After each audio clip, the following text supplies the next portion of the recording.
Hey everyone, Daniela from Knighton Real Estate Advisors here, and I wanted to do a quick little video on a question I've been asked, quite a few times in the past, but just recently, so I thought it would be interesting to talk about. The question was, my best friend just got their real estate license, should I use them? I think everyone's going to differ in opinion on this one. Obviously, the best friend is going to be like, yes, use me. You want to support your friends, don't you? And you definitely want to support your friends. I think that's super important. I think it just depends on your confidence in that person.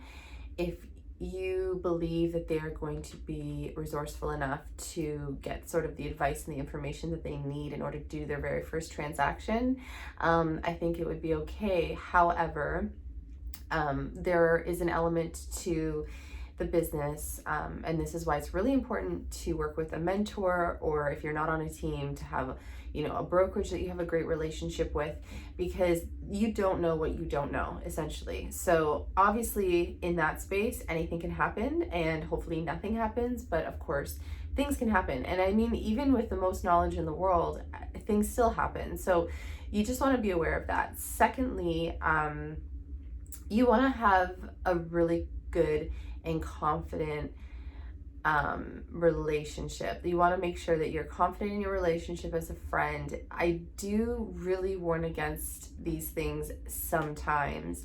I find that sometimes business and friendship, or business and personal, don't mix. Sometimes they mix perfectly and sometimes they don't.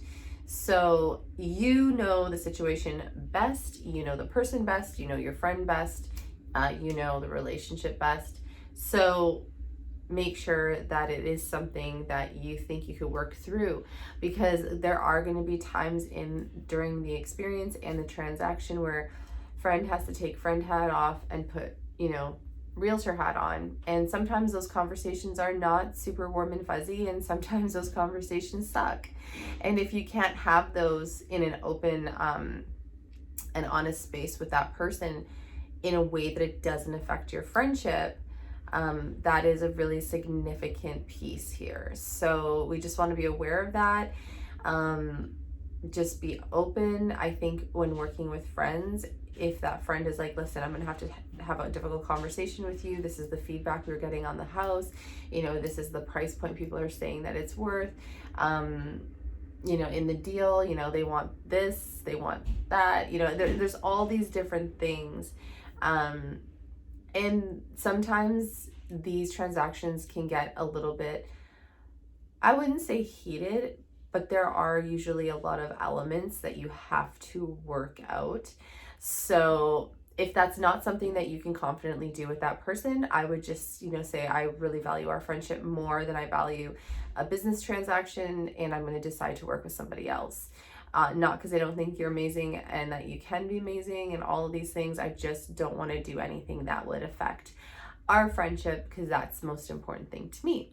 So that's kind of my advice on that. There are just a few things to think about, I think, when you decide to work with a friend who's brand new, because you have two elements that you're kind of working against. You're working against very little experience, which is a huge concern sometimes, and also the potential that you could be affecting a friendship. So that's my advice. I think at the end of the day, as long as that person who you're working with is supported in a way in which you feel comfortable, or maybe they partnered with an agent on this one just because it is their first couple or anything like that, just do it in a way that that all the bases are going to be covered. Get advice from other agents, get advice from other friends and family members, and make the decision that feels right to you.